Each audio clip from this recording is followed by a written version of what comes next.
A budding feud, a romantic city, an enemies to lovers theme.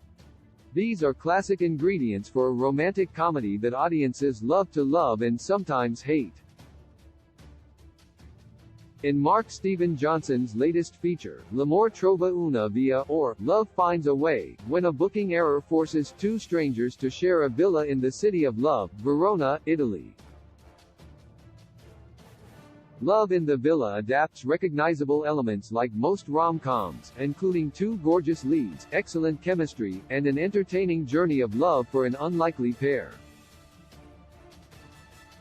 While it doesn't break any genre barriers, Love in the Villa has the right amount of levity and romance, even when the story becomes unrealistic. Julie, Kat Graham, third-grade teacher, planner, and romantic at heart, has been preparing for a vacation to Verona, Italy with her boyfriend of 4 years, Brandon Raymond Black, for a long time. After an abrupt breakup, Julie decides to venture off to the city of love solo, still ready to explore the many items on her itinerary. Things don't go as planned for Julie. After her turbulent flight to Italy, the airport loses her luggage. To make matters worse, Julie learns that her reserved villa is already occupied by the charming yet cynical Charlie, Tom Hopper. Not only will she have to share the villa with the pessimistic British stranger, but Julie will also have to endure a long game of roommate wars. It's silly to expect a romantic comedy to contain even a modicum of realism, but Love in the Villa is the kind of film that somewhat requires it. Unfortunately, Johnson's feature takes too many unrealistic turns to fully enjoy what the film has to offer. Within the first 15 minutes, for example, Julie hops in a car with a total stranger, an unverified ride service, and she leaves her bag unprotected as she promenades along the streets of Verona.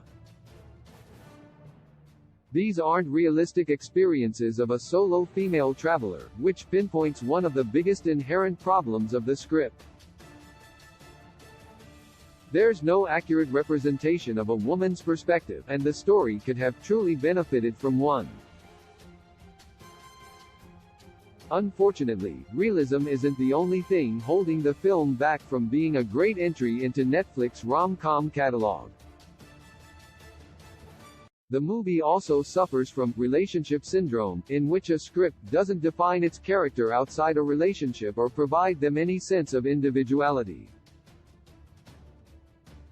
In Love in the Villa, much of what viewers will come to know about Julie or experience with her is centered either around her relationship with Brandon or her villa war with Charlie, save a few facts explained through dialogue.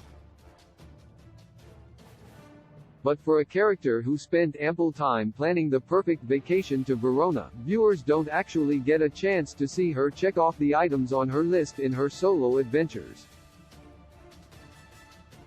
It's disappointing, to say the least, but this is another example of where a woman's perspective would have been key.